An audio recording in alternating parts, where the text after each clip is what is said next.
Hi, Tenafly. I'm Congressman Andy Kim, and I want to say thank you for giving me a chance to be able to say a few words to you on AAPI Heritage Month.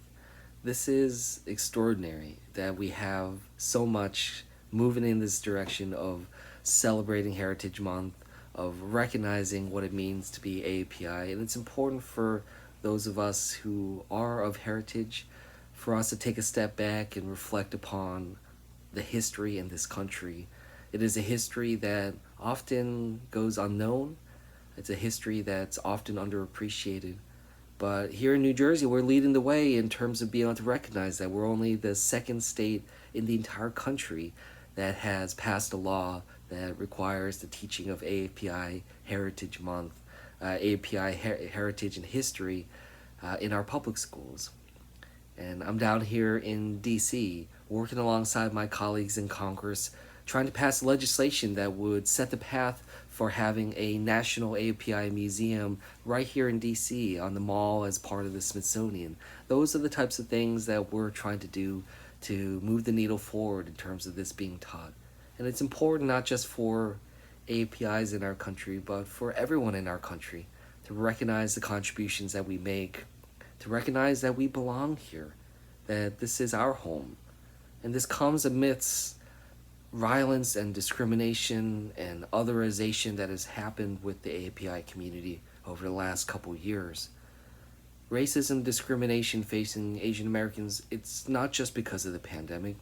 We've experienced this even before the pandemic, we'll experience it after the pandemic, but there definitely has been a struggle, like gasoline poured on a fire, that has exacerbated this problem. And we see these attacks against Asian Americans, including our seniors, where people are yelling at them, say, "You don't belong here. Go back to where you're from." And those hurtful words are trying to divide us, trying to make us feel like we don't have a place here in this country. It's been 50 years since my parents moved to America. 50 years. Three generations of our family, as I'm now raising a 4-year-old and a 6-year-old, two little boys here in New Jersey, growing up just down the road from where I grew up. I pray that they will grow up in an America where their role, their lives, their heritage is celebrated, not denigrated. And I really hope that they feel that sense of belonging that they deserve to have. That's what we try to do, is move the needle forward and try to bring about that sense of decency and that commonality that is so critical. So I hope that we take a moment to reflect upon that.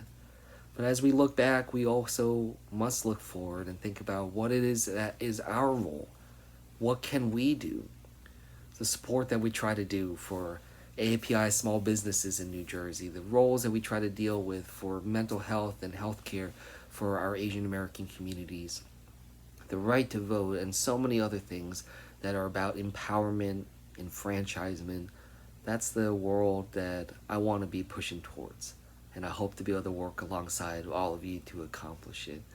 It is a rich history and a heritage that we are celebrating, one that I think all of us need to learn more about and to be able to understand and come to from a source of pride, that we're proud of this and that we stand up in a beautiful coalition across this country, this amazingly diverse country that has no other like it in the world. And I know we're all very proud of it. So thank you for giving me a chance to be able to say a few words. I'm very excited to be able to share with you, and the fact that you all are taking a moment to celebrate Heritage Month means a lot to me. So I look forward to staying in touch, and I wish you all the best. Take care.